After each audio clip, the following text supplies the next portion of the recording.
Hello everyone. तो आज हम स्टार्ट कर रहे हैं अपना 8th science chapter number 2 health and disease.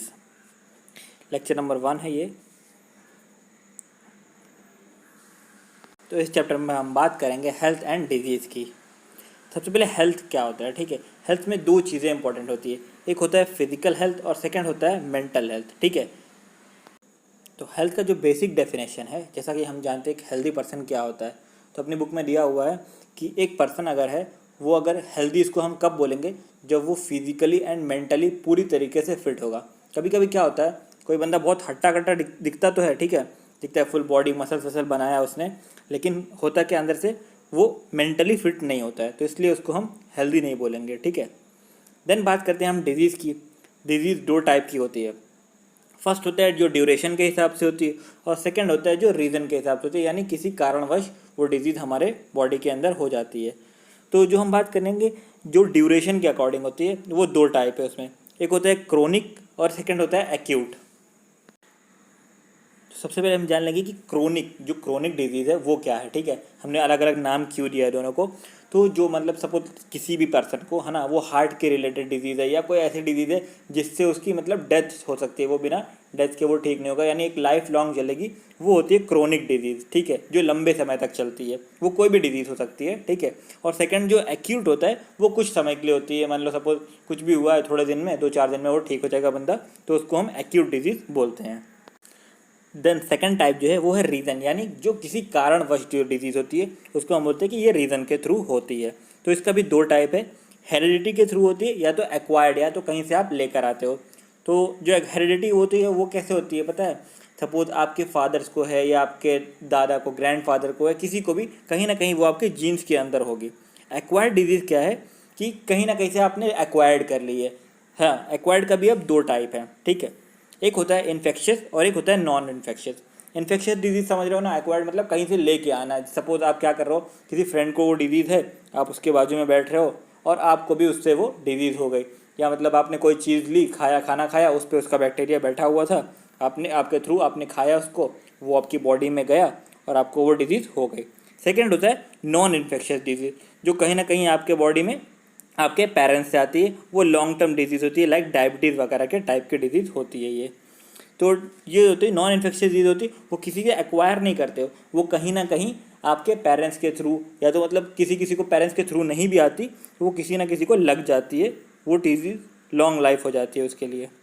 फिर बात करेंगे हम, सबसे पहला डिजीज़ जो आपके लिए दिया हुआ है वो है ट्यूबरकुलोसिस। हमारे सिलेबस के हिसाब से ट्यूबरकुलोसिस सबसे पहला डिजीज़ ये दिया हुआ है हमको, ठीक है। ये क्या है, ये इन्फेक्शन के थ्रू होने वाली, ये इन्फेक्शन के थ्रू होने वाली डिजीज़ है। ट्यूबरकुलोसिस आपने डायरेक्ट ऐसा तो नहीं सुना होगा कि ट्यूबरकुलोसिस है ना, आपने हम कई लोगों के मुंह से सुना होगा कि टीबी हो गया उसको, है ना। तो अब इसको शॉर्ट फॉर्म में लोग टीबी बोलते हैं, एक्चुअल इसका जो नेम है वो ट्यूबरकुलोसिस है, ठीक है। अब इसका मोड ऑफ इन्फेक्शन हम जानेंगे, यानी किस मोड मतलब किस वजह से ये हमको हो सकती है या किसी को भी हो जाती है। तो उसके अलग अलग मोड ऑफ इन्फेक्शन है। सबसे पहले हम बात कर लेंगे स्पिटिंग, यानी क्या होता है कि कोई पर्सन है जिसको टीबी हुई हुई है, वो जगह जगह थूक रहा है, या मतलब कहीं किसी जगह थूका और आपने भी वहीं से मतलब गुजर रहे हो, आपके वो बैक्टीरिया उसके उड़ के आपके नाक में या आपके मुंह के थ्रू आपकी बॉडी में चले गए, तो वो आपको हो सकती है।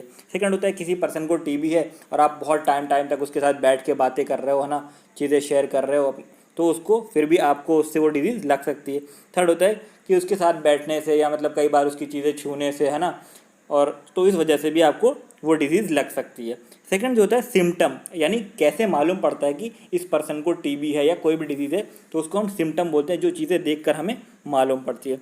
तो क्या होता है, हाईली कफ, वो हर जगह मतलब खांसता रहेगा ना, और उसके मुंह से कभी कभी क्या होगा, खांसते उसके मुंह से ब्लड आ जाएगा बाहर। और कई बार क्या होता है, जैसे हाथ में उसके आ गया, ब्लड आ गया, उसके हाथ में लग गया और उसके आजू बाजू कोई पर्सन है, ठीक है, उस टाइम पे उसको भी वो डिजीज़ फैल सकता है, क्योंकि सबसे ज़्यादा ये चीज़ें क्या होती है, उसके कफ में और ब्लड में ये चीज़ें फैलती है। बट अब क्या है कि ये डरने की ज़रूरत नहीं है कि यार अब ये डिजीज़ हो गया, मतलब अब ये क्या होगा, ये बंदा ठीक हो गया, नहीं ठीक होगा। क्यों? क्योंकि इसका वैक्सीन अवेलेबल हो चुका है मार्केट में, ठीक है। तो वैक्सीन का नाम है BCG वैक्सीन।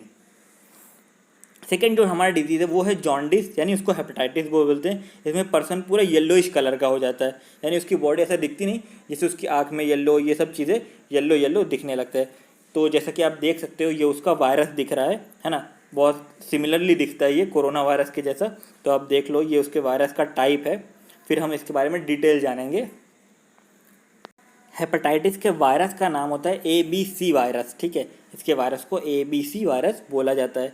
ये contaminated water, blood transfer needle इसके थ्रू होती है। अब बोलोगे कॉन्टेमिनेटेड वाटर क्या होता है? जो जमा हुआ पानी होता है बहुत बहुत दिन का, मतलब कहीं पानी पूरी वाले के पास गया, उसने 10 दिन से वो बर्तन धोया ही नहीं है, उसी में पानी भर भर के बस पिलाया जा रहा है, तो उसके थ्रू। फिर किसी को पहले से हेपेटाइटिस है, उसको कोई निडल से आप मतलब इंजेक्शन लगा हुआ है और डॉक्टर के पास आप गए, डॉक्टर ने जल्दी जल्दी में उसी निडल से आपको भी अगर वो इंजेक्शन मतलब पुटअप कर दिया, ठीक है। ज़रूरी नहीं है कि वही इंजेक्शन, कोई भी इंजेक्शन अगर उस निडल से आपको लगा दिया तो भी आपको वो वायरस आपके अंदर आ जाएगा और आपको वो डिजीज़ हो सकती है। तो इसके सिम्टम क्या है? जैसा कि मैंने आपको पहले ही स्टार्ट में ही दिखाया था, इसके सिम्टम जो हैं पूरा इंसान येलो येलो टाइप का दिखने लगता है। जैसे ऐसा नहीं कि वो पूरा येलो तरह मतलब ऐसा हल्दी जैसा दिखेगा, टर्मरिक जैसा, उसके मतलब फेस पे से रेडनेस खत्म हो जाएगी, येलोइश टाइप का उसका फेस और आइज़ वगैरह येलोइश टाइप की दिखेगी। और ये सबसे बड़ी चीज़ है, उसका जो यूरिन होगा वो बिल्कुल येलो कलर का हो जाएगा। मैंने बताया था ना, उसकी आइज़ दिखेगी येलो कलर की, और उसको नौशिया होगा, मतलब कमज़ोरी कमज़ोरी जैसी हर जगह लगेगी, चक्कर वगैरह आ सकता है। ये सारे उसके बहुत सारे सिम्टम हैं जो हेपेटाइटिस में आते, जॉन्डिस में आते हैं। अब उसको आप जॉन्डिस भी बोल सकते हो और हेपेटाइटिस भी बोल सकते हो, ठीक है। और आपको मतलब अपने लोकल फॉर्म में लोग इसको पीलिया बोलते हैं, ठीक है। थर्ड डिजीज़ हमारी है डिसेंट्री यानी लूज मोशन। तो लूज मोशन में कुछ खास बताने जैसा है नहीं कि लूज मोशन के बारे में क्या बताऊँ आपको। हर किसी को लूज मोशन कभी ना कभी हुआ रहता है। इसमें क्या होता है, आपको डिस्चार्ज होता है, यानी टाइम टू टाइम आपको ज़्यादा बार बार पॉटी जाने की ज़रूरत पड़ती है। और इसका मतलब कोई ऐसा नहीं है कि आपको ये किसी वजह से होती है या किसी के थ्रू होती है, ये बस हो जाती है। कभी आपने अच्छा था तो ज़्यादा खा लिया होगा तो हो जाता है। इसके लिए आपको ORS करके एक ड्रिंक आता है, वो कंज्यूम करना है ना। और इससे आप बिल्कुल फिट एंड फाइन हो जाओगे, किसी को 1 दिन में, किसी को 2 दिन में, और वो ठीक हो जाता है। तो इसमें कोई टेंशन लेने वाली बात है नहीं, ये बिल्कुल नॉर्मल डिजीज़ में से है। फिर हम बात करेंगे अपने नेक्स्ट डिजीज़ की, टाइफॉइड। हमारा जो नेक्स्ट डिजीज़ है उसका नाम है टाइफॉइड। ये एक बैक्टीरिया के थ्रू होता है, ठीक है। और उसका बैक्टीरिया का नाम है सैल्मोनेला टाइफी। जैसे कि बैक्टीरिया के बारे में हमने जान लिया कि ये सैल्मोनेला टाइफी नाम का जो बैक्टीरिया होता है उसके थ्रू हमको टाइफॉइड होता है। और ये भी एक तरह का इन्फेक्शियस डिजीज़ है, आपको इन्फेक्शन के थ्रू होता है ना। जैसे कि कहीं से एक्वायर कर लिया होगा, कहीं से रास्ते में इसका इन्फेक्शन लग गया होगा या किसी के थ्रू लग गया होगा, यानी मोड ऑफ इन्फेक्शन जो इसका है ये आपको कैसे आता है वो आप जानने की ज़रूरत है, ठीक है। कॉन्टेमिनेटेड फूड, यानी आप कॉन्टेमिनेटेड फूड जैसे खा रहे हो, है ना। फिजिकल कॉन्टेमिनेटेड फूड, लाइक कोई खाना है बहुत दिन से पड़ा बड़ा है, आपने उसको खा लिया तो आपको उसके थ्रू आ सकता है। फिर कॉन्टेमिनेटेड वाटर है, जैसे जिस तरीके से कॉन्टेमिनेटेड फूड मैंने आपको बताया ना, बासी खाना या बहुत दिन का पड़ा हुआ खाना है, उसी तरह से बहुत दिन का मतलब भरा हुआ पानी, कहीं पर रखा हुआ जमा हुआ पानी, यानी गंदा हो चुका पानी, जिसको हम कॉन्टेमिनेटेड वाटर बोलते हैं, उसके थ्रू भी आपको ये डिजीज़ हो सकती है। तो जैसे आप देख रहे हो, मैं आपको पिक्चर्स में दिखा दूँ कि बंदा जो है कॉन्टेमिनेटेड वाटर कंज्यूम कर रहा है और उसके थ्रू उसको ये डिजीज़ लग गई है। तो जहाँ तक है आपको इस कॉन्टेमिनेटेड फूड और कॉन्टेमिनेटेड वाटर से बहुत तरीके से बचकर ही रहना है। फिर हम बात कर लेते हैं आगे इसके कि अगर ये डिजीज़ हो गई है तो इसके सिम्टम्स क्या है ना, कि कैसे हमें मालूम पड़ेगा कि हमें टाइफॉइड ही है। तो इसके सिम्टम बहुत से अलग अलग टाइप के सिम्टम है। सबसे पहला सिम्टम जो इसका आता है क्या है, एक हाई फीवर, है ना। जो भी पर्सन है जिसको टाइफॉइड हो चुका है उसको हाई फीवर हो जाएगा, लूज़ मोशन होना स्टार्ट हो जाएगा, ठीक है। जैसे कि लूज़ मोशन, अब क्योंकि अब इसने चीज़ ख़राब खाई है तो कहीं ना कहीं उसको वेस्ट मटेरियल को बाहर करना है, तो वो लूज़ मोशन के थ्रू बाहर होगी। तो हाई फीवर के बाद लूज़ मोशन होना भी इसको स्टार्ट हो जाएगा। और बहुत सारे इसको अलग अलग सिम्टम दिखते हैं। और जो सिम्टम है उसको, जो भी पर्सन उसके फेस पे रेडनेस जैसा आने लगेगा, मतलब रैशेस टाइप के उसके फेस पे होने लगेगा, उसका स्टमक जो है वो अपसेट हो जाएगा, है ना। और वो बहुत वीक वीक सा फील करेगा। तो आप समझ जाओगे कि इस बंदे को कहीं ना कहीं टाइफॉइड की ही शिकायत है। तो आप जाओगे मतलब यानी क्लिनिक पर जाओगे या लेबोरेटरी में जाओगे, और आप जैसे डॉक्टर को दिखाओगे तो वो खुद आपको ये जब ये सिम्टम जान लेगा तो आप बोलेगा कि हो सकता है इसको टाइफॉइड है, वो आपका टेस्ट कराएगा और उसके हिसाब से आपको वो मेडिसिन वगैरह दे देगा। और जैसे फिर आपको मेडिसिन लेने के बाद भी आपको खुद से जो ये चीज़ें बचनी है, मतलब तो बहुत सारे इसके और प्रिवेंशन है जो आपको करने हैं। फिर हम बात करेंगे अपने नेक्स्ट डिजीज़ की, यानी कॉलेरा। और ये जिसके थ्रू होता है उसका नाम है विब्रियो। अब कॉलेरा भी जो है ये बैक्टीरियल डिजीज़ है, यानी विब्रियो कॉरेरल जो है ये क्लोरेरल, ये आपकी एक बैक्टीरिया ही है, ठीक है। तो अब इसको ये कैसे आता है, मतलब ये आपकी बॉडी में कहाँ से आ गया? तो जैसे कि मैं बता चुका हूँ कि ज़्यादातर चीज़ों का जो वो है सोर्स, वो कहीं ना कहीं गंदा खाना वगैरह यही सब चीज़ें। इसमें सबसे पहले आपको होगा क्या, वोमिटिंग होना स्टार्ट हो जाएगी, ठीक है, आप बहुत ज़्यादा वॉमिट करोगे। और सेकंड क्या होगा, डायरिया। डायरिया समझ रहे हो आप, लूज मोशन टाइप का ही होता है, मतलब ये भी आपके मतलब पॉटी के थ्रू बहुत ज़्यादा वाटर डिस्चार्ज होने लगेगा, यानी वाटर आपकी बॉडी से बाहर जाना शुरू हो जाएगा इन मतलब पॉटी के थ्रू।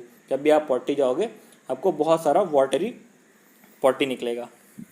तो फिर हम देख लेंगे कि अभी जैसे ही किस वजह से हुआ, तो मैंने बताया था कि कॉन्टैमिनेटेड फूड और कॉन्टैमिनेटेड वाटर की वजह से ये होता है। तो जैसे कि हमने जान लिया इसका सिम्टम ये है, ठीक है।